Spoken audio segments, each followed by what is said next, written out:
It's 6:30. Good morning, I'm Ian Crouch with Hunter News. The Hunter Region SES has been kept busy overnight after wild storms lashed the region. Wind gusts of up to 76 kilometres per hour swept through, bringing down trees and power lines. At one stage, about 3,000 homes were without power at Port Stephens. A further 3,000 were blacked out elsewhere around the Hunter. SES Hunter Region Duty Officer Mandy Haig says crews were kept busy until 1 this morning. We had about 91 calls last night, and those calls were spread right from Currumbong right through to Massabuk, so uneven spreading right through. Majority of the calls were tree related, so tree branches down, tree branches on the road, tree debris, that sort of thing. We did have a couple of smaller jobs, a couple of trampolines have gone afloat and caused a bit of havoc, but the crews worked right through until the early hours this morning. A man's expected to be charged over the stabbing death of his ex-wife's lover at Cessnock.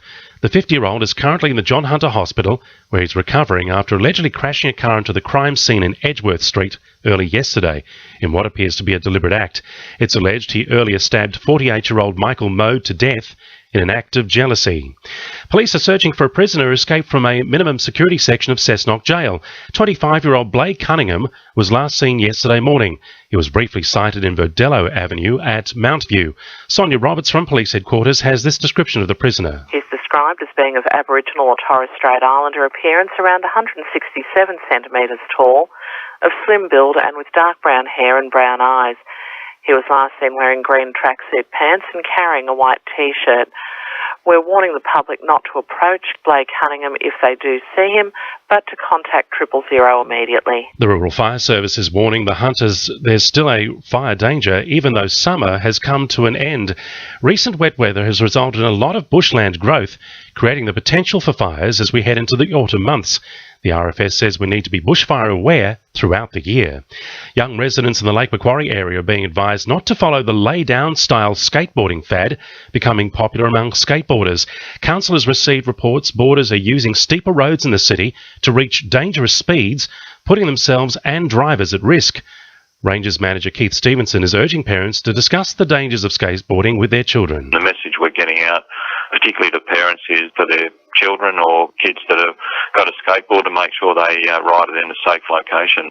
There's been any number of skate parks created, not only in Lake Macquarie but through most of the Hunter regional councils for people to safely ride skateboards.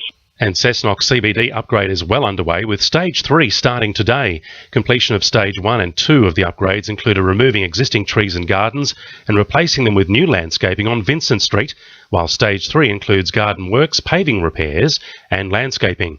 Recreation Services Manager Nicole Benson says the finished project will create many benefits and help to revitalise businesses. Look, the benefits are in line with Council's CBD Master Plan, which was adopted in 2012, and it talks about having consistent themes throughout our CBD through elements such as landscaping and furniture, and that's what we're trying to achieve through this project. Now with sport, Sarah Giuliano.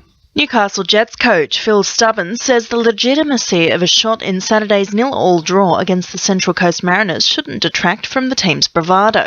The team took a point for the round with even video footage stumping commentators as to whether Mitch Cooper scored in the 38th minute at Hunter Stadium. He says the team's performance will continue into the remainder of the A-League season. In terms of character, we put in another shift there and a good performance in terms of being resolute and hard to break down and beat, and we need to build on that, and that's what we're trying to do. Meanwhile, billionaire Jerry Harvey has dispelled rumours of his interest in becoming a part owner of the Jets. The retailer is reported to have lent Nathan Tinkler the cash to pay recent six-figure club expenses. And in cricket, the weather has kept Newcastle from a likely win in the annual Ewan Tennant Shield match against Illawarra. Play was called short at North Dalton Park Tauroggi yesterday as a storm rolled in following the Novocastrians' best performance of the summer, culminating in a 4-330 from 50 overs. That's sport. I'm Sarah Giuliano. 2 in URFM News Time, 26 to 7.